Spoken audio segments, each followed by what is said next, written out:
Senhor esteja convosco. Proclamação do Evangelho de Jesus Cristo segundo Lucas. Naquele tempo, disse Jesus a seus discípulos: Ficai certos, se o dono da casa soubesse a hora em que o ladrão iria chegar, não deixaria que arrombassem a sua casa. Vós também ficai preparados, porque o Filho do Homem vai chegar na hora em que menos esperardes. E então Pedro disse: Senhor, tu contas esta parábola para nós ou para todos? E o Senhor respondeu: Quem é o administrador fiel e prudente que o Senhor vai colocar à frente do pessoal de sua casa para dar comida a todos na hora certa? Feliz o empregado que o patrão, ao chegar, encontrar agindo assim. Em verdade, eu vos digo, o Senhor lhe confiará a administração de todos os seus bens. Porém, se aquele empregado pensar: meu patrão está demorando, e começar a espancar criados e criadas, a comer e a beber, a embriagar-se, o senhor daquele empregado chegará num dia inesperado e numa hora imprevista, e ele o partirá ao meio e o fará participar do destino dos infiéis. Aquele empregado que, conhecendo a vontade do Senhor, nada preparou, nem agiu conforme a sua vontade, será chicoteado muitas vezes. Porém, o empregado que não conhecia essa vontade e fez coisas que merecem castigo, será chicoteado poucas vezes. A quem muito foi dado, muito será pedido. A quem muito foi confiado, muito será exigido. Palavra da salvação.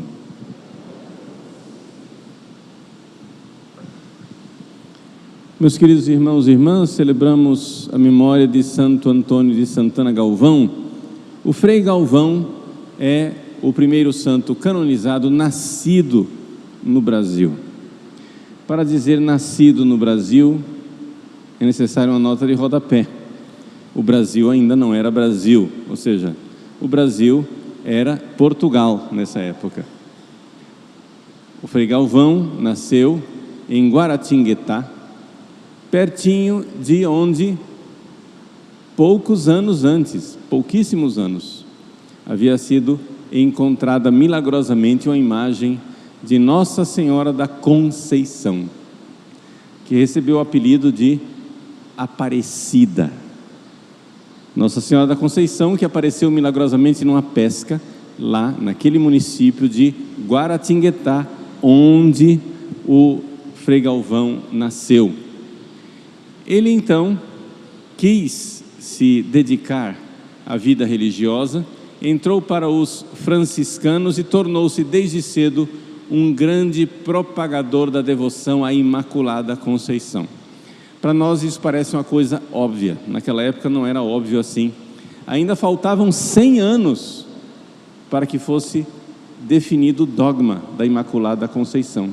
E havia um grande conflito teológico a respeito da Imaculada Conceição.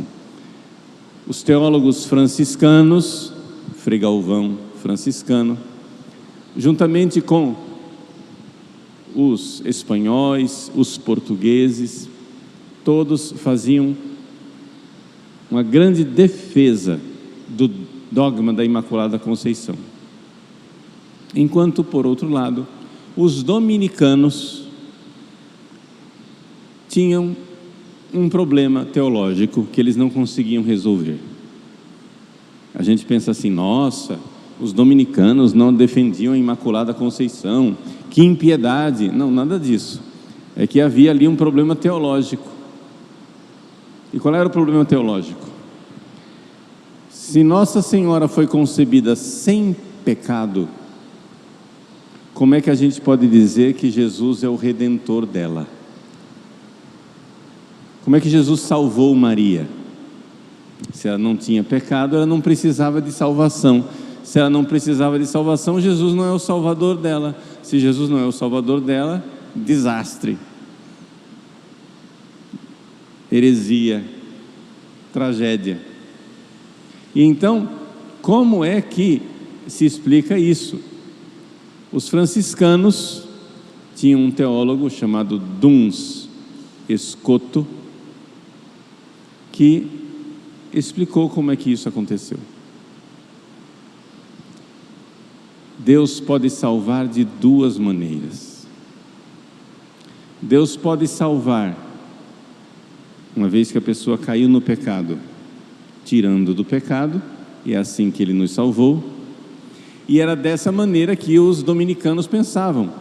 Os dominicanos, eles criam no seguinte, que Maria foi concebida, normal, como nós, no pecado, e que no primeiro segundo, no primeiro momento da existência dela, no ventre de Santana, Deus a redimiu, tirou do pecado. Então Nossa Senhora, para os dominicanos, Nossa Senhora era imaculada, era sem pecado, mas não era imaculada na sua concepção. Era imaculada desde o primeiro momento da existência. Concebeu em pecado e imediatamente redimida.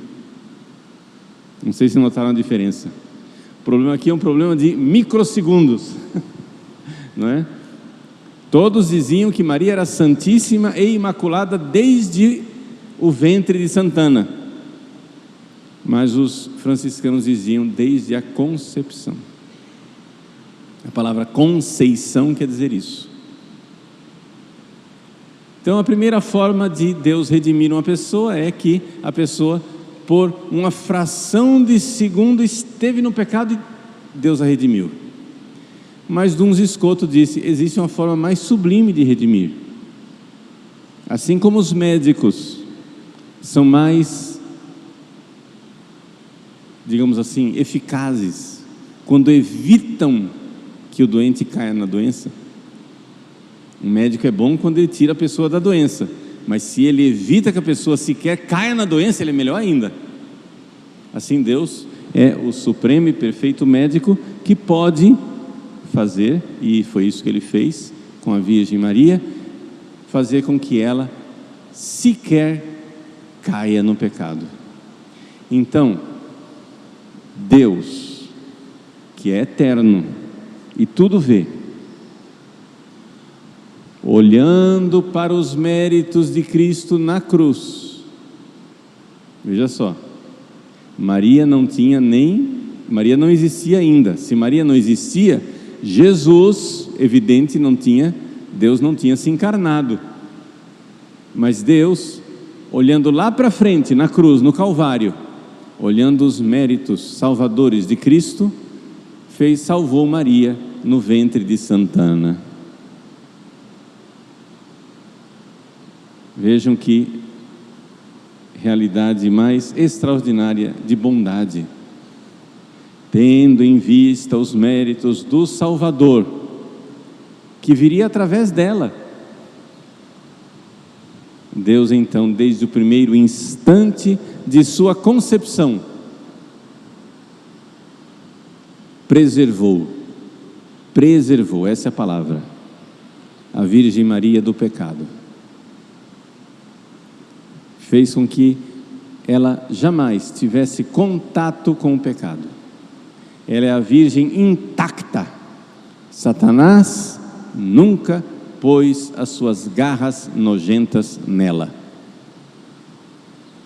Nossa Mãe bendita, desde o primeiro momento de sua concepção, foi redimida, foi salva.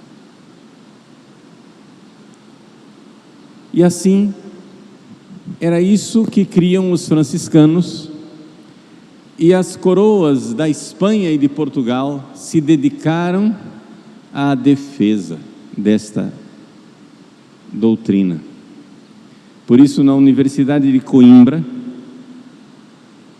todos os professores, antes de poderem ensinar alguma coisa na universidade, todos os professores precisavam fazer um juramento de que iriam defender o dogma da Imaculada Conceição.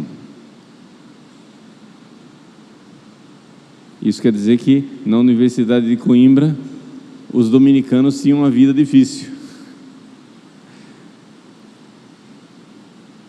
mas a nossa fé triunfou, né? E assim os reis de Portugal consagraram Portugal, e o Brasil era Portugal naquela época, a Imaculada Conceição. Foi neste Portugal, que era o Brasil, consagrado à Imaculada, que nasceu Santo Antônio de Santana Galvão, defensor da Imaculada. Ele então fez muitas obras de bondade e misericórdia, pregando o Evangelho. Uma das coisas que ele fez foi que na pequena cidade de São Paulo, porque São Paulo era pequena na época, na pequena cidade de São Paulo, fundou um convento de irmãs concepcionistas, aquelas mesmas de Nossa Senhora do Bom Sucesso. E essas irmãs concepcionistas, a palavra concepcionista já te diz, né? Imaculada Conceição.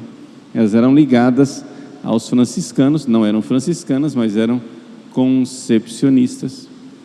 Defendiam a Imaculada Conceição, e ali o Frei Galvão, no final de sua vida, quis morar.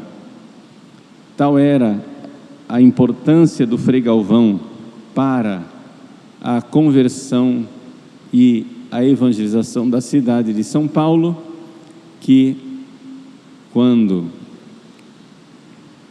o superior franciscano quis transferi-lo, o capitão Mor e toda a cidade se levantou e foram até o superior franciscano para dizer: esta cidade não pode viver sem Frei Galvão.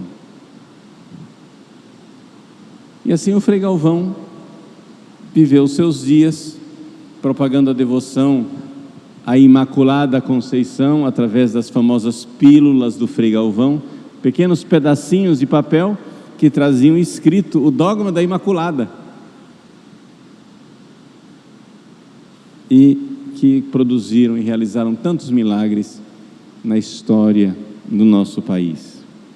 Frei Galvão morreu, nasceu no Brasil, que era Portugal, e morreu no Brasil, que já era Brasil. Poucos meses, dias depois da proclamação da nossa independência, que foi em setembro de 1822, em dezembro morre o Frei Galvão, num Brasil que já era independente e que nasce debaixo da proteção do manto sagrado da Imaculada Conceição Aparecida.